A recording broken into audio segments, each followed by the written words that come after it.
Jackson's King Kong was released in 2005. It is the second remake of the 1933 original classic, the previous being the 1976 remake. It is directed by Peter Jackson, who also wrote the screenplay alongside Philip Boyens and Fran Walsh, who also wrote the screenplay for the Lord of the Rings trilogy. I will commend Peter Jackson's remake for actually updating certain things that have not aged well in the original, even though I gave that film a 10 out of 10. You have to keep in mind, for 1933, the effects were groundbreaking, but of course the effects were going to be computer generated for this version, which is understandable. I will not compare the effects of this remake to the original because I think it's unfair because of the time periods they came out. For this version alone, the effects are actually quite good for Peter Jackson's King Kong.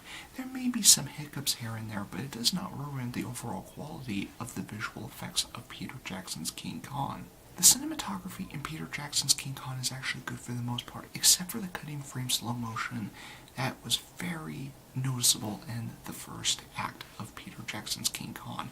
Half the time it looks silly, but most of the time I didn't find it effective. The film score was composed by James Newton Howard, and I find this film score to stand out. There are some themes that I think stick out in Peter Jackson's King Kong. And there's even a little musical tribute to the original King Kong that I really appreciated. As for the acting, even though Fay Wray is iconic in the original King Kong film as Ann Darrow, and also being noted as a scream queen during her career, it's great that Naomi Watts doesn't try to one-up Fay Wray, because Naomi Watts is playing a character that was once played by the iconic Fay Wray of the original.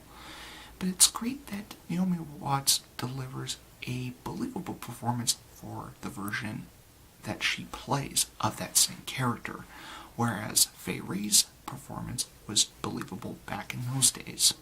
So it's great that Naomi Watts is able to stand out on her own and not rely on Fay Wray's performance to have the same kind of magic. But it is a great performance nonetheless. But the one that steals the show is Andy Serkis's motion capture performance. He was great.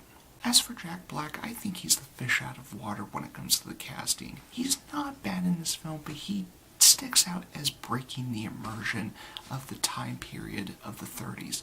Now, he does play the character fine, it's just the way he delivers his performance I had a hard time latching onto.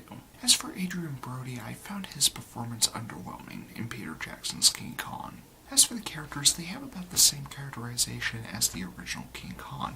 That is not necessarily a bad thing with this version of King Kong when compared to the original classic. The amount of characterization that the original King Kong had was enough that was necessary, and I think that's the approach that the characterization was going for with Peter Jackson's King Kong. For this remake being almost twice as long as the original King Kong, obviously we have more screen time with the characters, and the characterization is good enough for a much longer version of King Kong.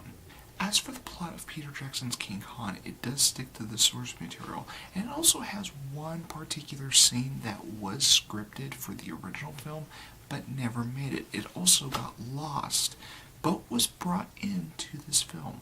However, the problem I have with the plot of Peter Jackson's King Kong is that it drags sometimes.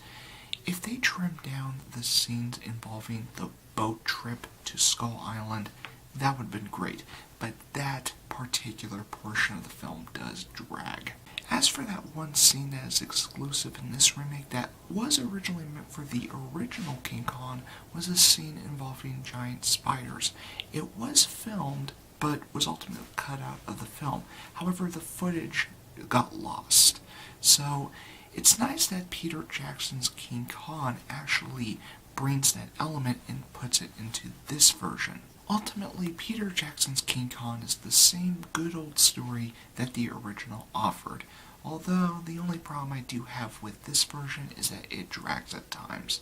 As far as remakes go, Peter Jackson's King Kong is a great modern update on the original classic tale of Beauty that killed the Beast.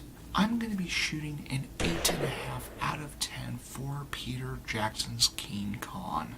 If you feel so inclined, shoot the like button, shoot the subscribe button, and shoot me a message on your way out. I also have a Twitter, and I will provide a link to my Twitter in the description down below, and you can follow me there.